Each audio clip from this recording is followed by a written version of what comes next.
And thank you all for coming, and good morning to the media. Thank you for coming out here today. We really want to deal with a very serious issue today, and that is affordable housing.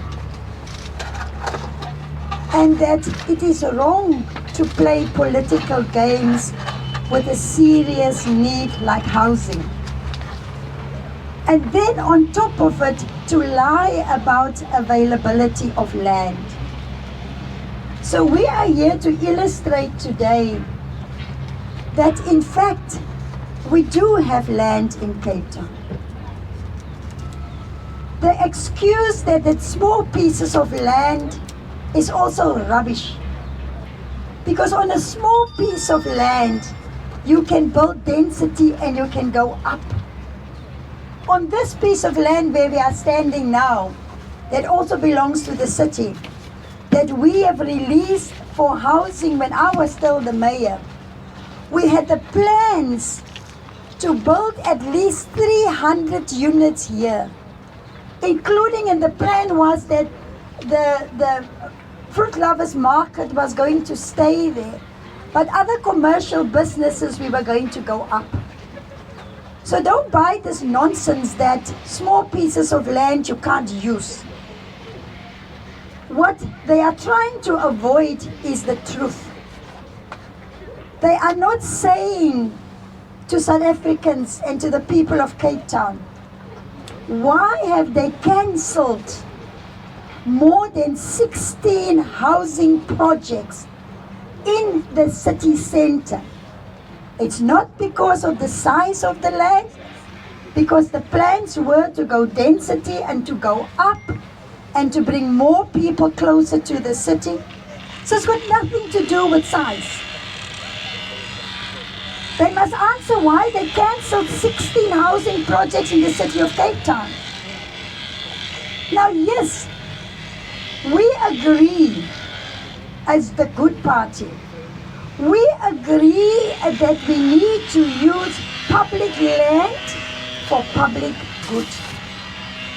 And that all three spheres of government must release land for the purposes of human settlements, including state-owned entities. So we agree to that with well-located land. But the lie is that you don't need to wait for land from national government while you can use provincial land and national land to continue to build housing in well-located areas. Let me just put something in. I've got a flash drive here that is the immovable asset register of the provincial government.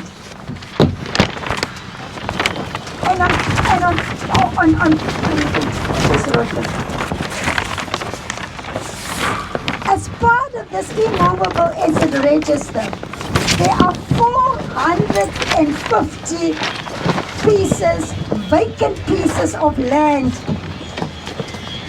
that is just lying fallow. 450. It's here. I can release it, but I will not be so irresponsible, because people are in dire need of housing. People will go and invade this land. That is why it is so dangerous not to play politics with land, to play politics with the suffering of our people in looking for land. The land on this disc, and as the Minister of Public Works, I've got access to all the asset registers of all 9 provinces. I've got access to the land registers of all the municipalities. And therefore my appeal to the Fourth Estate is that when you are told that we don't have land to build housing, it's not just to accept it. If you need my help to help you to verify and fact check statements like this, I will be able to help you. I will go with you to the deeds office just down the road here. And I can go and show you on the deeds record all the pieces of land available in the city of Cape Town. Not just in the city centre, all around the city of Cape Town.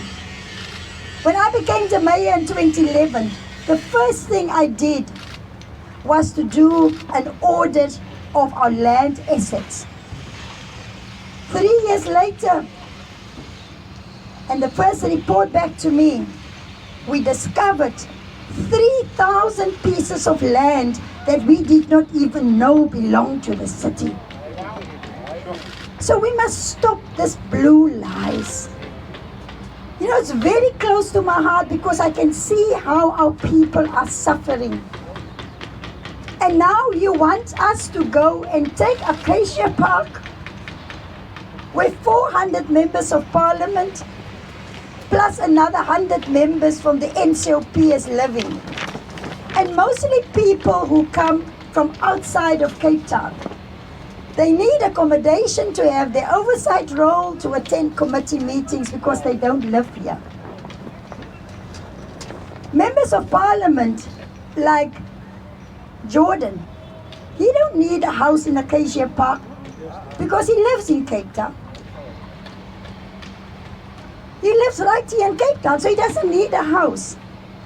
But also we're housing more than 65 DA members of parliament in all the villages of the government.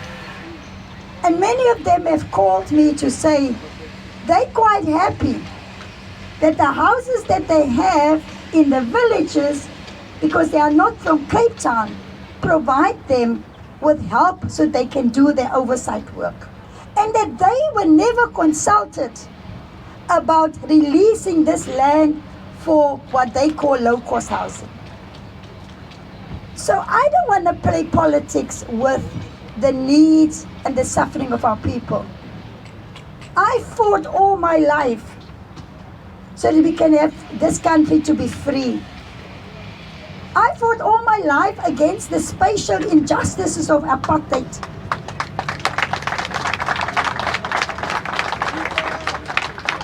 And you all know, this is not just for election purposes. You all know that in 2018, when I resigned as the mayor of Cape Town on my own terms, after winning 4 successive court cases, it was because they refused to build affordable housing in well-located areas. We all know that is the truth. When I started releasing land in Salt River and in Woodstock, the DA funders started complaining because they're busy with gentrification in Woodstock and in Salt River. Our people are moving up there because they can't afford the rates anymore.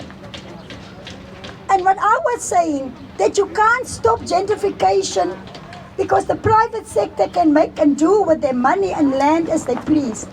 But you can counter gentrification by releasing state-owned land and build density on there. So I thought, you know what, to settle this matter once and for all, and to deal with the blue lies, I really want to say to all of you, I'll help you. I will allow you access to even this to prove the point that there are 450 pieces of vacant land. But we can no longer allow these lies to continue. And then over and above,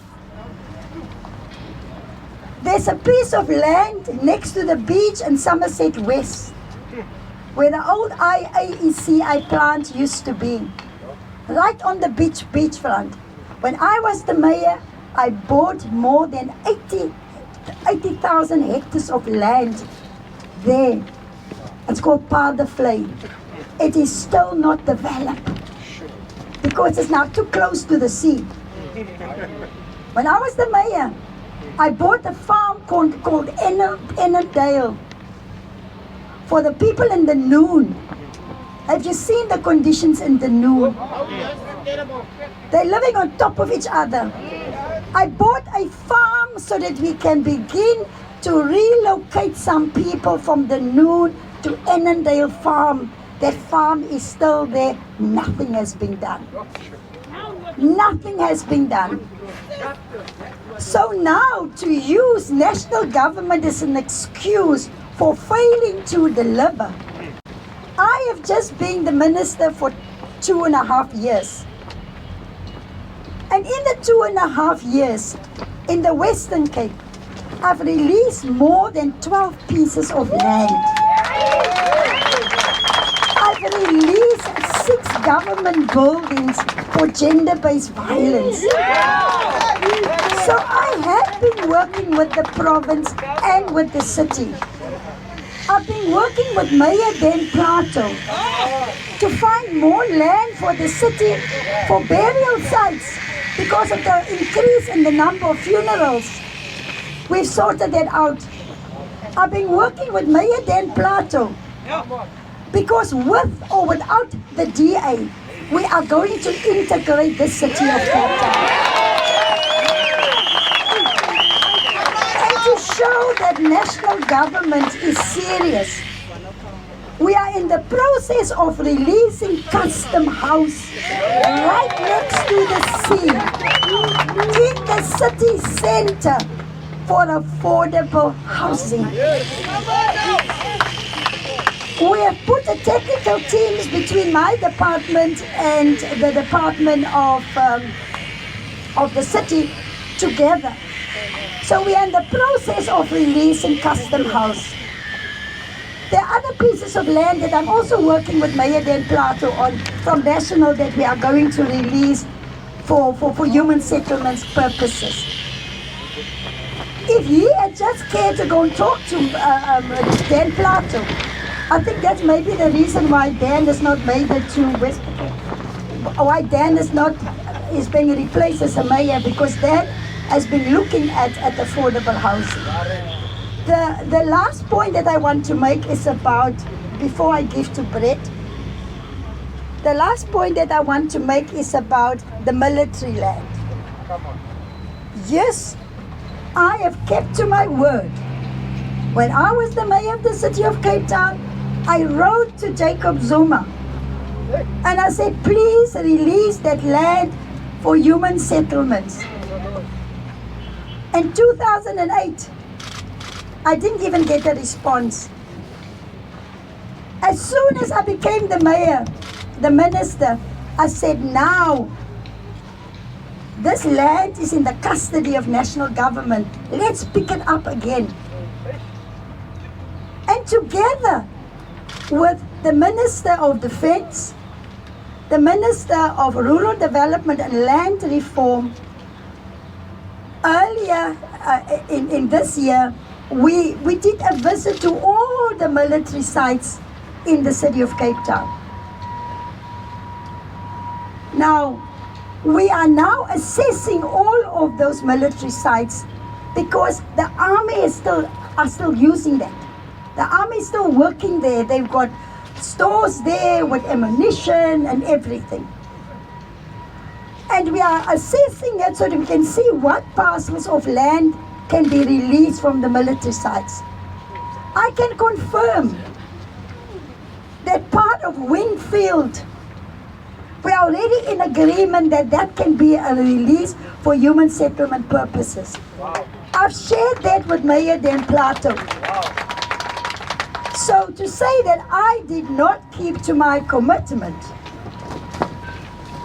to work on the military land is also a lie. The proof is there.